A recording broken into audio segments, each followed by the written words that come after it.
एक कागज़ का टुकड़ा गवर्नर के हस्ताक्षर से नोट बन जाता है, जिसे तोड़ने, मरोड़ने, गंदा होने एवं जर्जर होने से भी उसकी कीमत कम नहीं होती। आप भी ईश्वर के हस्ताक्षर हैं। जब तक आप ना चाहें, आपकी कीमत कम नहीं हो सकती। आप अनमोल हैं, अपनी कीमत पहचानिए। किसी चीज़ के लिए अपना रुतबा ना गिराएं, क्योंकि आत्मसम्मान ही सब कुछ होता है।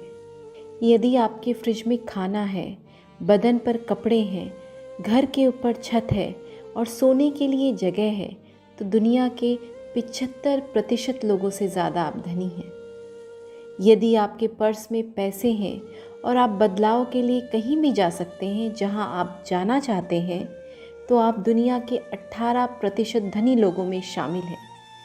यदि आप आज पूर्णतः स्वस्थ होकर जीवित हैं, तो आप उन लाखों लोगों की तुलना में खुशनसीब हैं जो इस हफ्ते जी भी नहीं पाए। जीवन के मायने दुखों की शिकायत करने में नहीं है, बल्कि हमारे निर्माता को धन्यवाद करने के अन्य 1000 कारणों में है।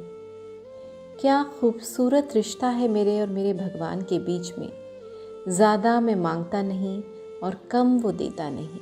बहुत समय पहले की बात है। एक बार एक गुरुजी गंगा किनारे स्थित एक गांव में अपने शिष्यों के साथ स्नान कर रहे थे। तभी एक राहगीर आया। उसने पूछा, महाराज, इस गांव में कैसे लोग रहते हैं? दरअसल मैं अपने मौजूदा स्थान से खुश नहीं हूँ, मैं कहीं और जाना चाहता हूँ। गुरुजी बोले, जहाँ पर तुम अभी रहते हो वहाँ किस प्रकार के लोग रहते हैं? मत पूछिए महाराज, वहां तो एक से कपटी, दुष्ट और बुरे लोग बसे हुए हैं। राहगीर बोला। गुरुजी बोले, इस गांव में भी बिल्कुल इसी प्रकार के लोग रहते हैं, कपटी, दुष्ट और बुरे। ये सुनकर राहगीर आगे बढ़ गया। कुछ समय बाद वहां दूसरा राहगीर आया। उसने भी गुरुजी से वही प्रश्न पूछा। मुझे किसी नई जगह में रहना है, क्या आप बता सकते हैं कि इस गांव में कैसे लोग रहते हैं? जहां तुम अभी निवास करते हो वहां किस प्रकार के लोग रहते हैं?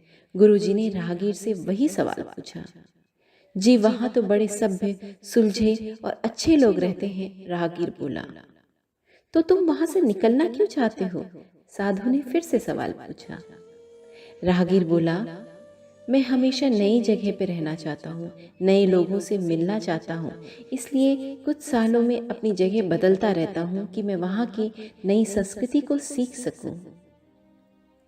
ठीक है, तो इस गांव में भी तुम्हें बिल्कुल उसी प्रकार के लोग मिलेंगे, सभ्य, सुलझे और समझदार। गुरुजी ने अपनी बात पूर्ण की और अपने दैनिक कार्यों में लग गए। पर उनके शिष्य ये सब देख रहे थे और राहगीर के जाते ही उन्होंने पूछा, क्षमा कीजिएगा गुरुजी, पर आपने दोनों राहगीरों को एक ही स्थान के बारे में अलग अलग बातें क्यों बताई? गुरुजी थोड़ी गंभीरता से बोले, शिष्यों, आमतौर पर हम चीज़ों को वैसे नहीं देखते हैं जैसे वे हैं, बल्कि हम उन्हें ऐसे देखते हैं जैसे हम खुद हैं। हर जगह हर प्रकार के लोग होते हैं, अच्छे और बुरे। ये हम पर निर्भर करता है कि हम किस तरह के लोगों को देखना चाहते हैं।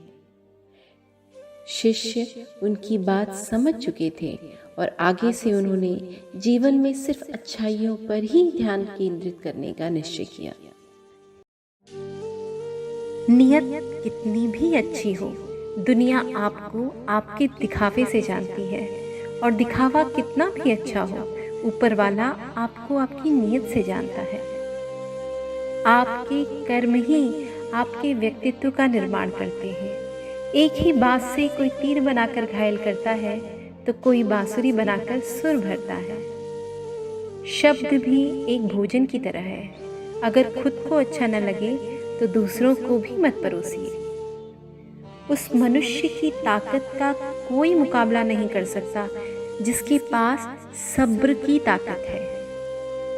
अच्छाई और सच्चाई चाहे पूरी दुनिया में ढूंढ लो, अगर खुद में नहीं है तो कहीं नहीं मिलेगी।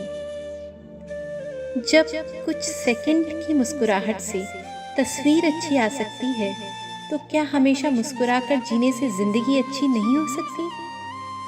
शेर लंबी छलांग लगाने के लिए एक कदम पीछे लेता है, इसलिए जब जिंदगी आपको पीछे धकेलती है तो डरे नहीं, क्योंकि जिंदगी आपको लंबी छलांग लगाने के लिए मौका दे रही है। जब समुद्र में पानी रहता है तो मछलियाँ चींटियों को खाती हैं, जब समुद्र में पानी नहीं रहता तो चींटियाँ मछलियों को खाती हैं। मौका सबको मिलता है, बस अपनी बारी का इंतजार करो। बोले गए शब्द ही एक ऐसी चीज़ है जिसकी वजह से इंसान या तो दिल में उतर जाता है या दिल से उतर जाता है। जिंदगी आसान बनाने के लिए 2 तरीके, पहला गुस्से में थोड़ा रुक जाना और दूसरा गलती में थोड़ा झुक जाना। गुरूर में इंसान को इंसान नहीं दिखता, जैसे छत पे चढ़ जाओ तो अपना ही मकान नहीं दिखता।